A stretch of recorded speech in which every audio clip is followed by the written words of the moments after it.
and a bunch of resources too, including a video, because sometimes we move fast and we want you to be able to go back to this. So David, I asked for his permission. Usually I just kind of show everybody's, but I actually asked for permission this time. He was one of our participants previously, and he has a great profile. So as we're talking today, when we say profile, we're referring to you and what your stuff, your information looks like. David has his photo for just his personal individual headshot, but then is also utilizing this background photo. So depending on when you created your profile, this is one of the newer opportunities here. Also, some people, and you're not seeing it on his, will have a little voice. It looks like a microphone, and that's their chance to say their name. So you can actually say your name for a recruiter to hear, or for another person, because some of us have names that often get mispronounced. So that's another great tool. They've also added another section where we can utilize a 30-second elevator pitch. So always growing. When we talk about the headline or tagline, this is what we're referring to. It's that first section, that quick summary. They just expanded it, so we now have more space, but the headline, tagline is that first note that somebody's getting. Then location, we all have. Then we go into the about section. So this is, I often will compare it to a cover letter, but it's that bigger explanation of who you are, what you do, what your goals are, and those things you want to highlight. And then experience, I compare this to your resume. It reads about what did I do and where did I do it. Education, license and certification, volunteering, skills and endorsements. So the skills being, here are the things I've identified as a top skill. In this case, physical therapy, neuromuscular therapy, and wellness. Endorsements being people who said, yep, you can do that, and I endorse you. Then recommendations, where someone actually speaks more to that point and kind of gives you a recommendation, a full description of how they connected with you. And then the accomplishments can hold a lot of different areas, sometimes courses, the publications, organizations. You might have another section under here that talks about honors. And then interests can be divided into a few areas. So interest covers influencers you follow, so the people you just follow, companies, groups, and schools. So this has a few different components to it. So as we are talking, I will stop sharing, but this is some of that common language. And if you have a question, just ask and we'll reiterate what it is. So I'm going to turn it over to Kara to introduce Tiara, and Tiara and FM Global and all their incredible things, because I started doing I was like, what is FM Global hiring for right now? And it was everything from customer service and business analysis and the engineering and sales. And I was like, oh, this is a great company, great reputation, incredible retention. And Kara has had the opportunity to work with Tiara for a few years now. And so that's why we are so happy to have Tiara with us today. And thank you all for coming. In terms of housekeeping, please keep yourself on mute. And when you have questions, please put them in the chat and we'll either try to answer them during our session with Tiara, or Audra and I will stay on, as she said, afterwards and answer particular questions afterwards. But thank you for coming. So we do have Tiara Aduce. I pronounced correctly. Yeah. Terrific. She is the Senior Corporate Recruiter at FM Global.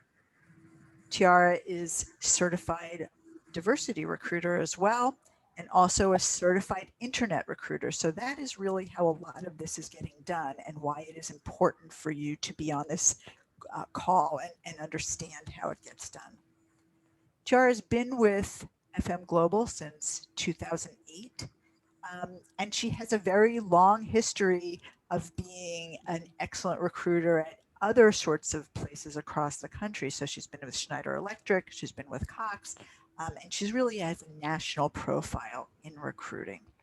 And so we are very lucky that she, I'm going to say this for you, loves URI and hires from URI. And so we are delighted to have you and I'll give you a warm welcome, and the floor is yours. Oh, thank you, Kara, and thank you, Audra. It's always a pleasure to partner with URI. You know, over the years, I've really enjoyed attending some of these events and participating. I've been recruiting for nearly half my life. So I've done agency recruiting, you know, corporate recruiting, and I certainly utilize LinkedIn probably on a daily basis at some point, and it's a great, powerful tool. Happy to connect with everybody today and, you know, share some additional insights and, of course, address any questions that you might have. It's Friday, it's, you know, summer, and this is, you know, a great event. So thank you so much for thinking of me. So I'm going to start just by sharing my screen. I put together, you know, just a brief presentation. And hopefully this will just give you an idea of, you know, how I use LinkedIn, how our team, you know, uses it. So hopefully, can everyone see my screen? Excellent, excellent. So again, you know, my name is Tiara Ducci. I'm a senior talent acquisition consultant with FM Global. I've been here for, I guess, a little over, you know, 12 years, and I primarily support our engineering, our research teams, corporate functions, and I've also worked on some global recruiting programs as well, and I could not have done it without LinkedIn. So it's certainly a powerful tool, and I'm happy to share with you a little bit more information, kind of behind the scenes, you know, what goes on, how do we use it, what does it look like? So just some quick tips that I'll share. Let me try to get my,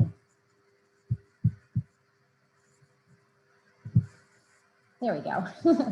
So just some interesting information about LinkedIn that I pulled up, and it just helps me to kind of go back. So LinkedIn began in co-founder Reid Hoffman's living room in 2002 and was officially launched on May 5th, 2003. For myself, I think I actually joined LinkedIn probably at some point in 2005.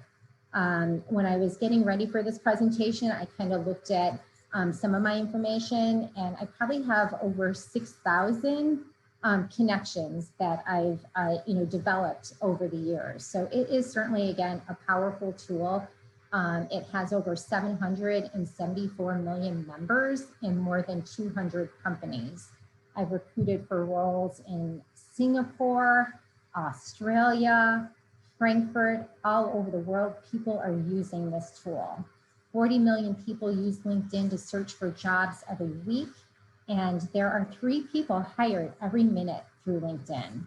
And I find this interesting. 57% of the activity comes from mobile devices. So it's certainly an easy tool to access and be able to communicate wherever you're at. And I actually find this a lot in a lot of my conversations I have with, you know, people as we're going through their backgrounds, how they, you know, found opportunities, how they were introduced to an organization. I have to say everything really kind of circles back to LinkedIn. They're either contacted through a recruiter, maybe a headhunter. So, you know, you have to, you know, be on LinkedIn. Some fun facts about LinkedIn. The average LinkedIn post, anytime you post something, it reaches 21 industries and 9 countries. There are over 57 million companies listed on LinkedIn with more than 15 million open job listings, which is pretty amazing. You're 7 times more likely to be found if you have a profile picture on LinkedIn. We could talk about this a little bit more. I get always a lot of questions about, you know, how somebody gets found or how they can optimize their profile. You're 12 times more likely to be found on LinkedIn if you include at least 2 past working experiences. And more than 95% of recruiters use LinkedIn regularly. And just to describe LinkedIn, I know LinkedIn has several packages, whether you're an individual, if you're a business. Most larger organizations, including FM Global, we have what's called like a LinkedIn recruiter license. And I would probably say that the annual cost for one license for a recruiter is probably a little over $8,000. So it's not cheap, and we want to always, make sure that we're optimizing it and really getting, the value of this tool. So one of the things that's nice about having a LinkedIn recruiter license is that it gives you access to every single record in LinkedIn. As an individual member, you have different levels of engagement. You have your first level connections, second, third, and you could be limited on how you could connect with others, where LinkedIn Recruiter gives you access to everybody all over the world. And I would say, most larger organizations that have large talent acquisition teams, they're most likely also to have a sourcing team. And sourcers work very closely with the recruiters. Some recruiters do, the sourcing themselves as well. And hopefully you can see my screen here. It is a little tiny, but this is just one of the dashboards that I pulled from our LinkedIn recruiter page. And this just gives you an idea of the volume that we're looking at, that we're engaging. So all the way to the left on the screen, you'll see active days. That really talks to a posting. How many days has a job posting been active? Did we post a role? Was it, pulled through another site? And then you'll see the third column where it says searches performed. Each line on this page is a separate sourcer. So sourcers might work on finance openings. Some sourcers might focus on engineering. For our organization, it could be underwriters, and they're searching for a certain skill set. So at the top, you'll see that somebody performed about 22 different searches. And that could be based off of job titles, it could be skill sets, it could be certifications. There's all different types of keywords that we utilize for a search. And as a result of that search, a sourcer reviewed 457 profiles. Now, out of that 457, they really felt that maybe about 254 met or were close to what they would be looking for. So as a result, they save these profiles in a project folder, and then they send out an email. So you may have gotten an email in the past, maybe you've sent out an email, but typically that message is just a general message saying that we've reviewed your profile. Based off of some of the information that we're able to glean from your profile, we feel you might have some of the skills that we're seeking for this particular role. We'd love to set up a conversation with you. Let us know if you're interested, have questions, if I can get you any more information. So that is the typical message in email. So once they send those emails out, you'll see that this sourcer sent out 233. Now, out of that 233, you'll actually see that only 46 accepted. So that funnel gets fairly small. 11, declined. And then out of that 46, maybe some are interested in a conversation, maybe some, are not. Once we start having those conversations, in most cases, recruiters or sourcers are going to really kind of focus on the ones that have the most relatable skills. So I would say as they're having their conversations, they're doing their screening, out of that 46, they might, present to the recruiter or the hiring manager, maybe a total of, 5 that meet the qualifications, they're within the salary range, the geography. everything's aligning. So it's Tiara, can I ask you a question on this? of 'Cause course. this is, Mhm. I love this. This is, Mhm. this really brings it home for me. Oh, So, good. so I want to put it into my words because this is really very illuminating, I think, for a lot of us. So what I think you're saying is that FM Global, big company, is looking for people through LinkedIn, right? Yes. For Yes. to fill those positions that Audra has described, all of those, dozens of positions that are open at FM Global, and they're looking on LinkedIn for people with profiles that would likely meet those specific criteria, match them in terms of the words. And so FM Global has people like you who are recruiters, and then they have people at another level, maybe uh, reporting to you, that are sourcers. And those persons' That's correct. jobs are really to scour LinkedIn for people that may match this description up, right? Yes, you got Okay. it, Sarah.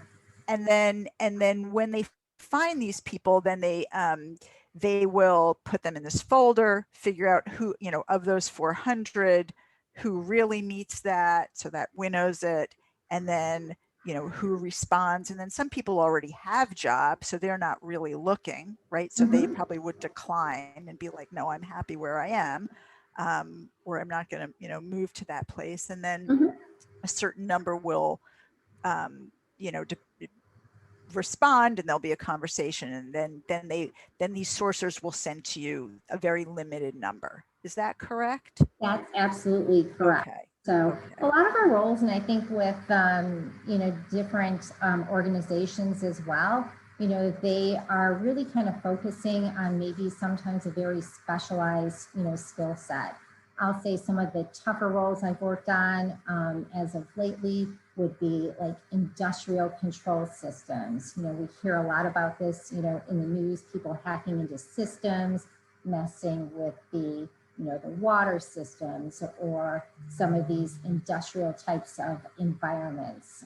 It's a huge, risk exposure. So how do we kind of get ahead of that? So sometimes it's entering in certain, keywords. So we have our teams of sourcers where we're sharing with them all the information. These are some of the companies that we would be targeting. These are some of the skills that they would have. These are the certifications, that someone would have that would make them qualified. So we do post our openings and, we're open. We want to review all of those applicants that come in, measure them against those qualifications if they're a fit as well. But it's a tough market as well. Anyone with a technical skill set right now, they're not having any issues finding a job, and they're, getting messages left and right about job opportunities. So just not a lot of people with some of the skills that we're looking for that are available, currently. So we want to be proactive to, look at the people who are directly applying. But if we can't find that person, we also want to do our due diligence and go out there and find those people ourselves as well. So, we're doing all that we can to find the best talent for our roles. Tiara, and you might get to this, so just tell me to hold on, but you threw out location. So as soon as you did, that's one of the big questions we always get asked is, well, I live here, but I'm looking for jobs here, or I'm returning to a certain area. So, like I said, put me on hold if you're going to talk about this in a second, but I'm glad that you brought that up. Yeah, perfect timing. So I'm going to go to my next screen, and this kind of shows you just a screenshot of what a search looks for, what a search looks like. So, in the top recruiter, you'll see this is, my recruiter license, and projects. Projects, again, are, sometimes I'm looking for a certain skill set. So FM Global has a subsidiary, it's called FM Approvals. They do third-party product certification. They test products, they test them to our own standards. And if they meet those standards, those are the products that we recommend to our clients. Now, there's not a lot of certification companies out there, so it's a unique skill set. So some of my projects are some of our competitors. Underwriters Laboratories, that's a competitor of ours. Intertech is another certification, company. So I have project folders that anytime somebody has a profile from one of those companies, it migrates to that project folder for me. So if I want to see somebody that, may have recently joined LinkedIn or updated their profile that indicated a certain company, that would be in my project folder. So those are also very helpful.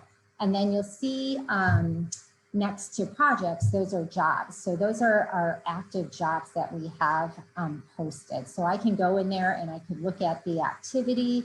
Are people applying? Are people clicking on it?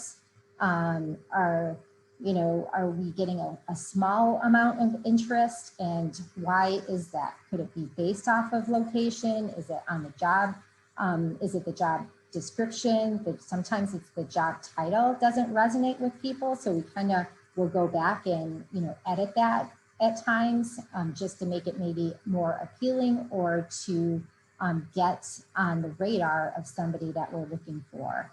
And then, LinkedIn, it's always evolving, and it just always amazes me. You have artificial intelligence now, the reports, it could give you reports on how many people are, looking at your company, what that engagement rate is. It gives you also a lot of metrics in terms of, how many people do we have to reach out to before we can find one person, that meets our skill set.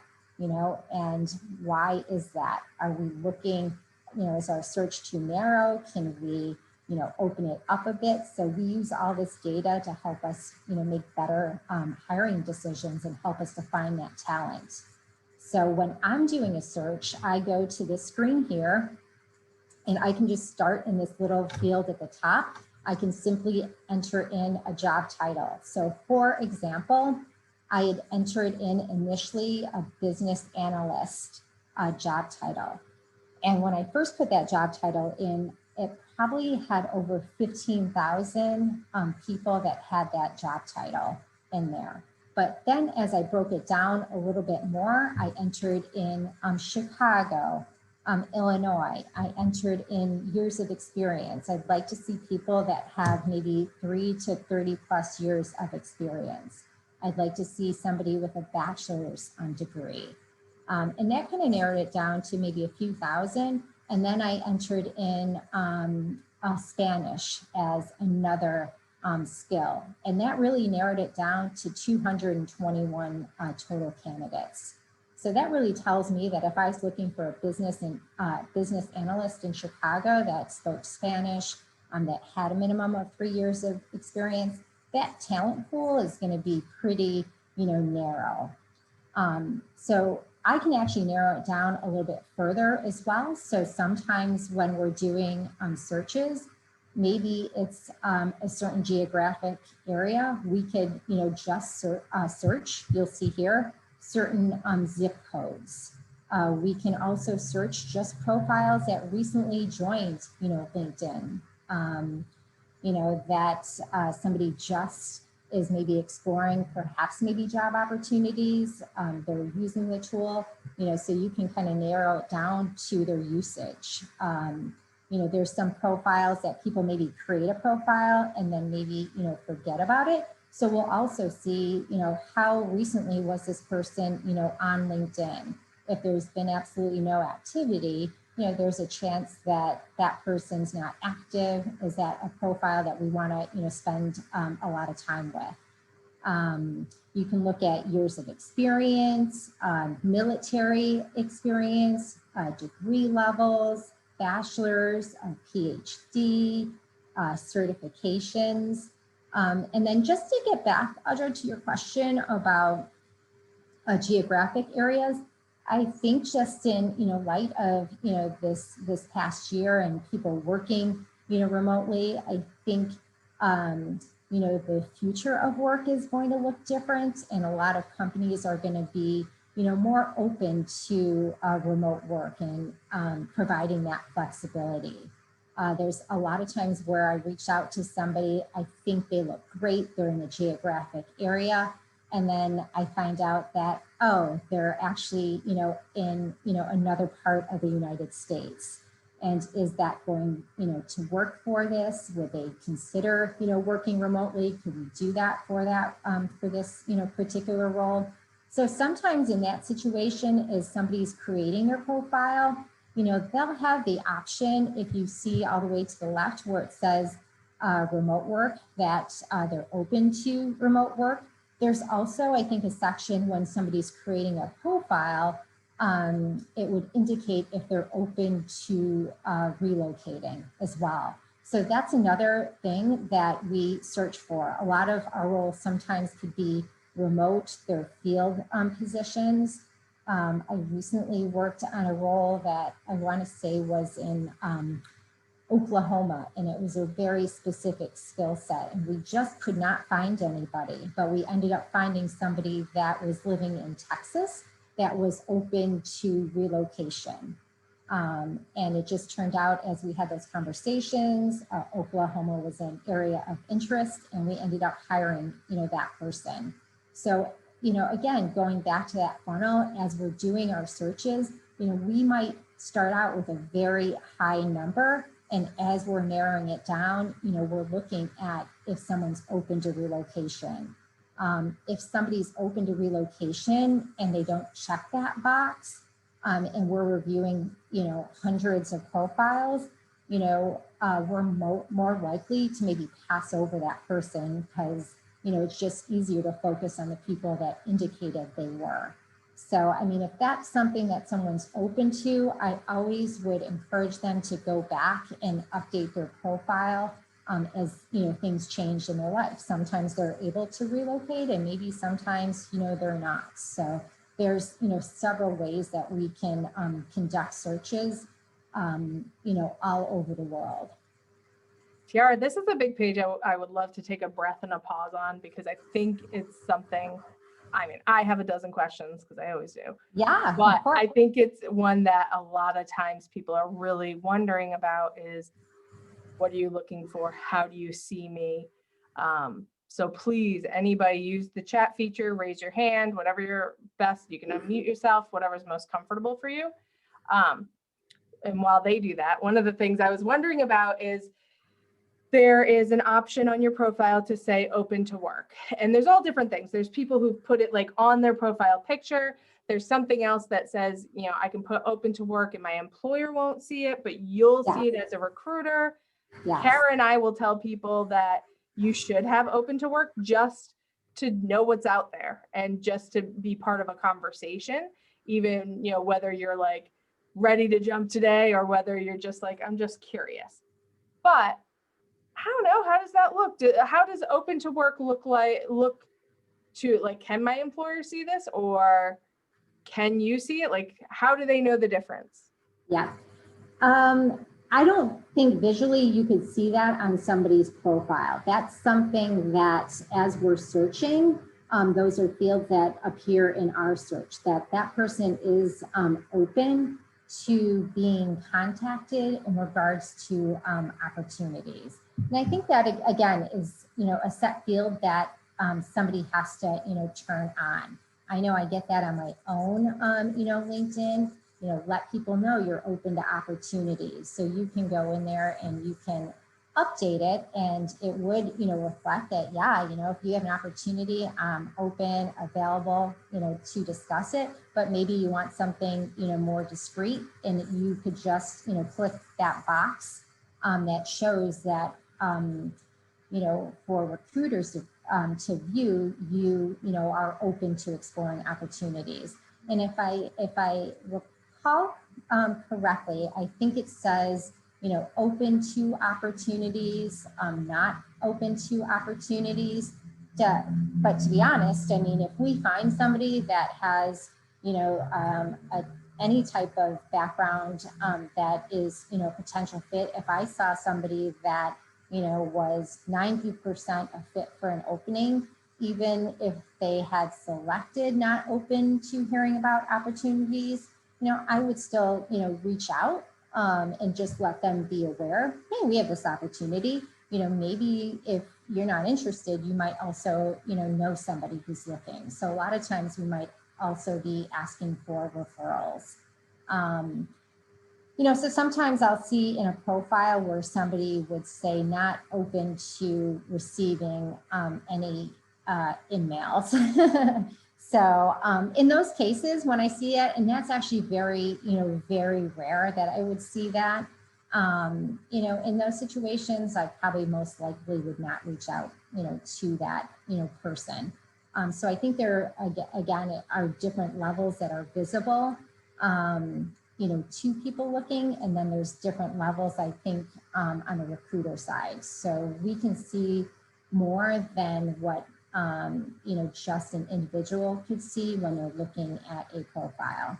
And I think that's another thing I like to even just point out is that, a lot of times, with our openings, we might have somebody that applies online and they look great. They've gone through our initial application process. They've answered our screening questions. They meet the qualifications, and the person looks like they're a great fit. In those situations, I would typically share that resume with the hiring manager. So somebody's applied, it's an official application, I'll share it with a hiring manager. Recruiters are using LinkedIn, but also hiring managers. So sometimes it catches me off guard a little bit when I submit to a manager, the manager reviews it and then they get back to me, well, I'm not really sure about this person because I looked at their LinkedIn profile and they indicated they're actually interested in something else.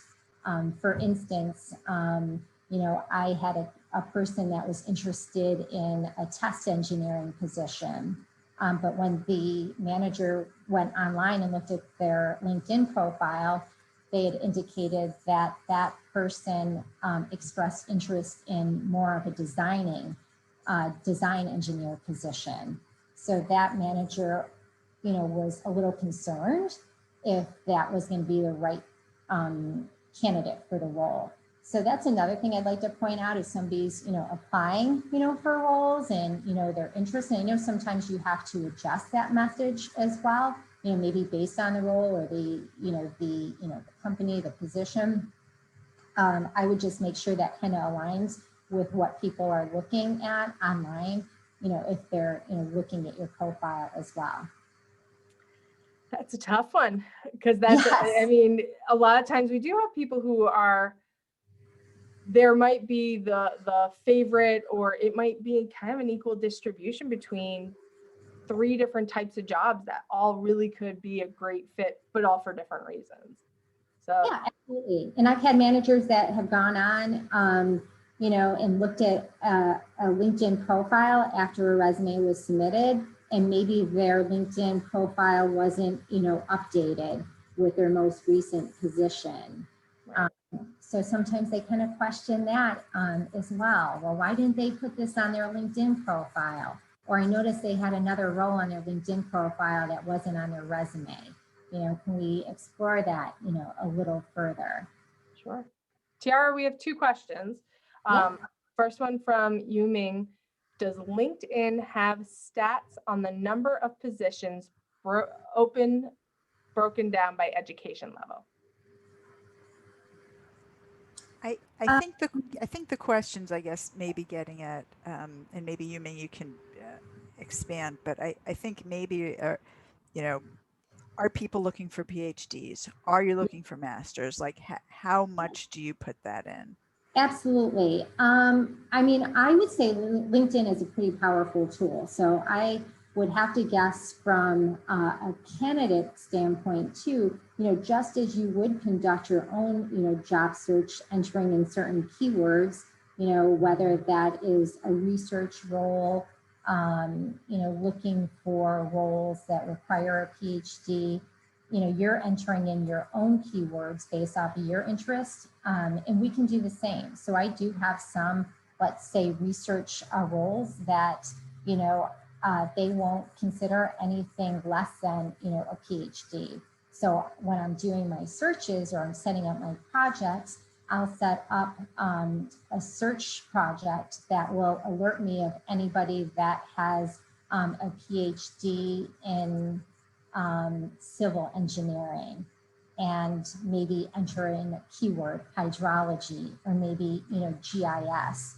And then again, I get alerted anytime somebody with those keywords has a profile or has had some activity. That information would migrate over to my project folder. So yeah, absolutely. We can, you know, do specific searches based off of, you know, their education, their degree. You know, you can pretty much search anything. Sometimes it's certain schools. If I know a certain school has an industrial control system, you know, program, then I'll set up that school as a project, again, to alert me anytime that somebody creates a profile or has that activity. You know, I would be aware, so I could, you know, get a head start reaching out to that person, because I'm sure they're going to get contacted by, you know, several recruiters. And that is such a helpful explanation. People really do put in those qualifiers.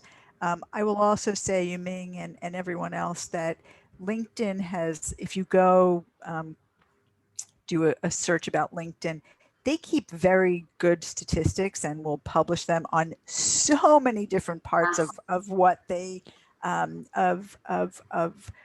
different types of users, different types of searches. So if when you can do that search, and I bet you will likely find on LinkedIn some statistics as to how it's used, you know, how much it's used by PhDs and master students and other sorts of students as well. Yeah, I agree. I think I've seen information like that. I don't know what those numbers look like off, you know, the top of my head, but there's definitely statistics, you know, around that. So Tayara, we have another question from Jen, and it's the turn-ons and turn-offs. What are some items you see in a profile that serve as a red flag? What are items you see that spark interest and increase your chance of reaching out? Oh, that's a great question. I mean, there's so many profiles out there. I would say, you know, when I'm doing my own searches and I'm looking for a specific skill set, you know, sometimes it will pull, let's say 100 resumes, or I should say 100 profiles. You know, sometimes, let's say I'm looking for somebody with GIS and AutoCAD skills.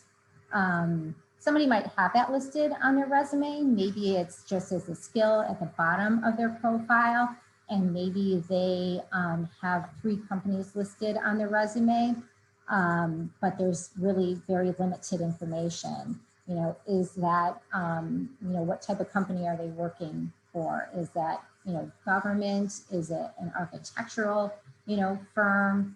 You know, there's just no information about what their role is, you know, what they're doing.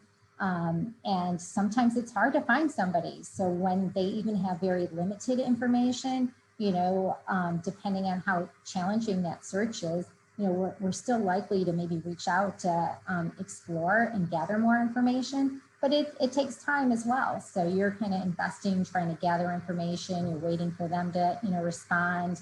You finally connect, you have a phone conversation, and you find out maybe they just used AutoCAD in, you know, class 10 years ago. So unfortunately, it's not going to, you know, be a fit. So, you know, sometimes I think that's the biggest challenge, when there's just not a lot of information on somebody's profile to determine if they could be a potential fit or not. Sometimes somebody might have all the keywords on their resume, but maybe it's, you know, in a different role or different type of, you know, they're applying it differently than what, you know, I'm looking for. You know, so this is why we suggest to people that they provide detail about their roles. So not just list the name of under the experience section, the name of their employer, but actually more like their resume. You know, it doesn't have to be quite as detailed. Say, this is what I'm doing. This is how I'm using this this skill. So we really encourage people to do that. And it sounds like I'm relieved to hear that is good advice to help you. I think just to kind of have a summary, what is your position? What are you currently doing? It doesn't have to have as much information as a resume, but even if you had any types of, accomplishments, if you, led a project, if you were a project manager, or, if you're utilizing a certain skill or technology. So for our organization, in recent years, we moved to, Workday as one of our HR systems. And it was, a new tool. So there weren't a lot of people that had it. So it ties into our compensation roles, human resources, mobility. It touches a lot of parts of the business, our finance, groups. So, sometimes we would just run searches on people that had Workday. So sometimes it could be a bunch of keywords, and sometimes it's, just one. Sometimes I might know a company, uses Workday, and I know maybe somebody that was in a role probably had exposure, but maybe they didn't list it. I'll, still reach out to them and, recognize that I know you're in human resources. You've been with this company for some time. We have this opportunity, wondering if you had any, exposure, to Workday. So sometimes you have to, dig a little bit more, but, some of those skills are, really hot, and people are, looking for those keywords and searching for them on a daily basis. So if there's any, specialized skills that you have, technology in particular, I would make sure that you always add that or update it. And like sometimes too, I think there's some, outdated technologies as well, like COBOL, I think is one of them that was, maybe popular 20, 30 years ago. If it's not something that you're using daily, or if it's not a big part of what you're doing now or what you want to do, I want you to feel okay to take some of that off as well. I think the idea is to really kind of, highlight and brand yourself. What are, your areas of expertise? How could you, add value? Did you want to move on slides? Did you have let more me move to slides? my- Okay, yeah, go ahead. Sure. Yeah.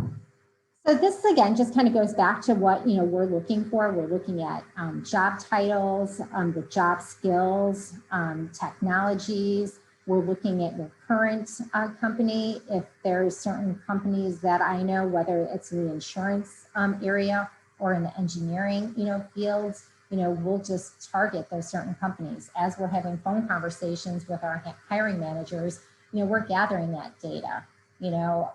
What are some of the biggest competitors? Have you had success hiring somebody from, a competitor? What was that company? So we always have a list of competitors that, we're continuously searching for as well. Location, we're always kind of looking at the location. Ideally, again, sometimes you want to find somebody, locally, but that's sometimes not always, the case. Some of my openings, let's say in Rhode Island, could be a little challenging. Sometimes we experience a lot of challenges with our software engineering positions. So maybe we look at people in the Boston area with this skill set. Maybe we'll look at maybe Hartford, Connecticut, what's, close. Enough that if they had to come to the office maybe 1 or 2 days a week, it wouldn't be too much of, an issue. Or sometimes if it's another, operations office, and let's say that's New York, could we, focus on people maybe in the Philadelphia area, if we're not finding them in a certain, area. And honestly, there's so many tools nowadays that we use. Another tool we use, it's called Talent Neuron, where we can submit our job posting, and it gives us an idea of how challenging is it going to be to find this person. Where are people with the skill set? Where are they located? And it'll give us certain geographic areas. So when we can pull those reports and we see those geographic areas, that's sometimes where we'll focus our LinkedIn searches on as well. And then education, college, any type of certifications that you might have, and entering in your school information. What university was it? Like I said, a lot of times we know certain schools have certain programs, and we'll set up searches just focusing on people that came from a certain school. So I think the more that you can fill in, the more helpful it will be for you as well as the company to find you. And Tiara, from Denise, how much do recruiters look at the candidate's activity on LinkedIn? Does it help for someone to post or like posts, etc.? Yes, great timing. So I think tips, yeah, absolutely. I think if you're going to be on LinkedIn, you don't have to be on it every day, but I think just to, be engaged, to maybe share content. If you're on LinkedIn, I always think it's, helpful if you're looking at some of the posts and you see an article or a news update that really, resonates with you and you got a lot of value from it. Share it, add, a comment or something that's, relatable. That's really going to kind of open up your exposure, not only to your first level connections, but to your second level, connections. And as a result, you might get more people, reaching out to you to make, to connect with you through LinkedIn, which is going to expand your network. I think joining groups as well. This has been another, huge part of, my success in finding, candidates for FM Global. If I'm looking for a specialized skill set, again, let's say industrial control systems, I'll go into LinkedIn and I'll search industrial control system groups, networking groups. And as I'm looking at those groups, I can see, wow, there's 10,000 members in this group. Or is it a group with only 50 members? How can I really kind of maximize, my outreach? And once you can join a group, you can share content as well. Sometimes we've hosted career fair events in-house. We've had tech talks with some of our hiring managers. And I'll schedule those events through LinkedIn, and then I'll share those events, through some of those groups. We're also partnered with some of the universities as well. So we'll share some of that content with the, universities just to increase, that attendance and that engagement. So just to get back to that question, I think, when you're looking at somebody's background, or I'm sorry, their profile, you can get an idea. Are they, involved? Are they connecting with others? That is probably going to be a good indicator that that person's going to, respond. So I think that does, add a lot of value when people are active on LinkedIn. And another thing too, I would say about that is that if somebody creates maybe a profile, maybe they have a new email address, or maybe they move to another company, or they change their contact information. Sometimes it happens where I see profiles and they look amazing, and I really want to connect with this person. I send out a message and then it bounces back saying invalid email address. Sometimes it's just a typo. Somebody enters in the information, incorrectly. And as a result, we can't connect. And sometimes we have to search for that person, another way to maybe, see if we can find an email address online, or if there's another, resume or something that's visible online to connect with that person. So I think also just making sure that you're always updating, your profile, because people are looking at it. And, sometimes too, people might update their, or have their resume where it looks like they may not have worked, since 2011. And there's always that question, well, since 2011, what have you been doing? Has it been, volunteer work, community work, supporting, your family? So sometimes, having information that is, outdated, will cause a recruiter maybe not to reach out to you. A lot of it's kind of narrowing down. If we had, again, hundreds of candidates, we narrow it down to, 20 people. We're going to look at those 20 people. Is the information updated? Have they been active? Are they open to opportunities? And those are, the candidates that most likely we're going to, try our best to connect with. So we have another question, and I think we have time for one more after this one. So from Denise, how important are the recommendations in the endorsements? It's split among recruiters that I talk to. Many don't look at them. After all, they're all going to be positive, right?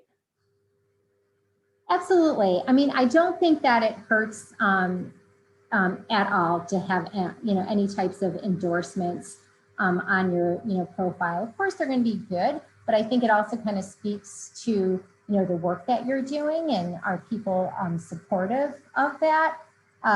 It's almost like a job reference. We, don't typically do job references as a practice. We always know they're going to, be great. But when you're looking at somebody's profile, and you see that somebody had a really positive experience, or maybe somebody partnered on a really complex project and did a great job, managing that time frame and bringing it, to success, that goes a long way. So it certainly doesn't hurt. If somebody is thinking about doing it, it's pretty simple. I think if you just turn that on, it sends kind of like maybe a request to your contacts, and it's a simple validation. Did I work with that person, and would I say they had that skill set? Yes or no. It's just additional data that I think helps kind of build that person's, background and credibility. Thank you. What final questions do we have for, oh, here we go, Lily. Hello, this has been an insightful presentation. I've learned so much and will be working on my LinkedIn ASAP. I was wondering if there was a way we can send follow-up questions post-presentation. So what I'll say, I'll volunteer Kara and I. Kara and I are always happy to talk. That's what our job is. We'll also send an assessment sheet so you can self-assess. And right now, Lily, do you have any other questions that you want to take advantage and ask Tiara? And I'm going to, Lily and everyone, also say, and maybe Tiara, I'm preempting you, but saying that Tiara is giving you her LinkedIn address right here.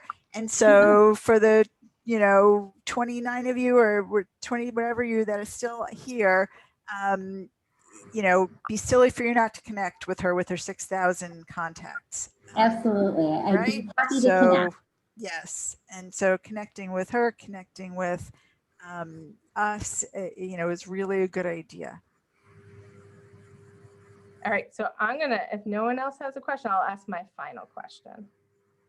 My final question is when we get a lot in that, can I connect with the HR representatives? Is this okay? When do I do it? Like, it's a, I don't know how to do it, and I don't know if it's considered appropriate. Yes. Yeah, I mean, I think in terms of, when I think about LinkedIn, it's, you want to have, you want to be professional. And I think it's okay to, reach out to, a recruiter. And I would say my experience as a recruiter is I talk to so many, people about so many different opportunities, really spending the time to really understand their backgrounds, their career goals, what they want to do. It's hard to kind of turn things off after that, or sometimes somebody doesn't get the role, but they'd be a great candidate, whether for our organization or, perhaps at another, organization, and you want to see that person, succeed. I always invite anybody, to, connect through LinkedIn. If I could, help in any way, I'm always, happy to do that. A lot of times too, I think as a recruiter, I do get a lot of questions. Oh, hey, I submitted my resume online. Can you provide an update? I certainly would try to see what I can find out for you. Sometimes it's a little challenging because a lot of companies are larger. They support different business groups. So sometimes I get a lot of questions that are kind of vague, like I applied online, can you check my application? It could be a group I don't, support, maybe a role I'm not, familiar with. So I would think if any way you can be just maybe a little bit more personable, or sometimes people will reach out and say, ask about an application, or I interviewed and had a conversation, maybe they didn't get any, follow-up. I'm always happy to share my email address as well. Sometimes it's hard for me when I get conversations through, LinkedIn, then I have to, do some research on my own, looking into that database. I have to send an email to maybe a colleague, a hiring manager. So a lot of times I'll ask somebody, hey, can you just send me a direct email? That will kind of help me reach out to, the internal team members I need to reach out to get, some updates. I think if you were just going on LinkedIn and just sending out mass invites to recruiters, I probably wouldn't, advise that as a best practice. But I think if you've connected with somebody, you've had a conversation with somebody, or maybe you're doing your initial phone screen with somebody, and they ask, hey, did you have any questions? I would probably say, no, this has been a very beneficial conversation. Are you on LinkedIn? Would you be open to me sending you, a network invitation? And I would think that would be perfectly acceptable. Tiara, we, of course, and I probably should be predicted, went over the time we said for you. This is hugely helpful and greatly appreciated. I have a thing about everyone's time being super valuable. So I feel everyone who's taken the time this afternoon and sat here, Tiara, for being our guest and spending extra time ahead to prepare and put things together. This has been greatly beneficial and very, very much appreciated. Carrie, do you have any final things? This was a great way for me to spend my Friday. So thank you so much for the invitation. As I mentioned earlier, I love partnering with URI. We've had some great hires, some great relationships with the school. So if you do have any questions, please, send me a LinkedIn invite. I'd be happy to connect. But I hope everyone has a great weekend and enjoys the rest of your summer. Thank you, thank you, thank you. Thank you, everybody. And Audra and I will stay on for a few minutes with anybody. But Tiara, just marvelous. Thank you. Thank you. Really appreciate it. My pleasure, everyone. Thanks so much. Have a great weekend. Take care. Bye, Tiara. Nice to see you. It's Denise. Oh, hi, Denise. Nice to see you too.